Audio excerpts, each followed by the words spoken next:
Hello, my name is Angelo, and today I'll be going over my Freshkills Spark case study. Um, all right, let's get started. Uh, First, let me share my screen.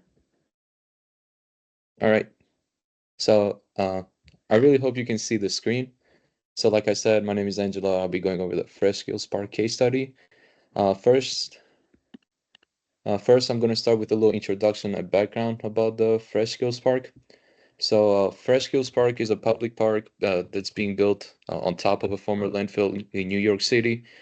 This landfill or park, it's about 2,200 acres big, uh, making it the largest park development in New York since the 19th century. When this park was still a landfill, 45% of it was used for landfill purposes, and the rest of it was occupied with open grasslands, wetlands, and waterways. So after this, we're going to be answering some questions about the redevelopment of this park. The first question is, what were some of the challenges for the redevelopment project? So some of the challenges for the redevelopment projects include, but are not limited to, monitoring and maintenance. This is important because the engineers had to ensure that the systems managing the gas and leachate function properly, and they don't harm the environment. The other challenge was complex phase construction. Because of the big size of the landfill, the construction of the park has to be broken up in multiple phases. And another challenge is the ecological restoration of the area that was damaged during the landfills and replanting it with native species. Our second question says, were these challenges regulatory, engineering, health and safety, and/or risk management related? The challenges were a combination of engineering, health, and safety regulatory and risk management concerns.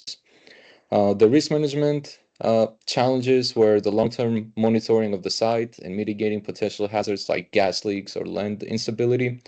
The engineering challenges were managing the physical stability of the land and dealing with shifting and subsidizing ground and building infrastructure on top of it. And the regulatory challenges were that the site had to meet federal, state, and city environmental regulations, especially concerning waste management and pollution. Our next question, was this project used for commercial or residential purposes? So the redevelopment of the landfill was not for commercial or residential use. Instead, the site is intended for public recreational use and environmental restoration.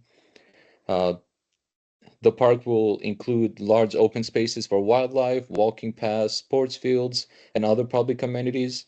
Those are shown a little bit on the right here, where on the top we have the walking areas. We have some sports fields down here at the bottom left, and then the playgrounds on the bottom right. S- So the big question now comes, how do they deal with the gases that emanated from the site? So although the landfill may still be although the landfill may be stabilized, it still produces two primary byproducts, methane gas and leachate. So the way the city dealt with methane gas was that they captured it and harvested and sold it to a National Grid Energy Company, bringing in revenue for the city. And the way they dealt with leachate was um, they used landfill caps, uh, but they also use pipes and water treatment facilities installed in the area to purify any runoff. And on the picture on the right, it's a little diagram of how the landfill caps are supposed to look like. As we can see, we have our planting soil, the barrier protection material. This is supposed to be the, I guess, the pipe.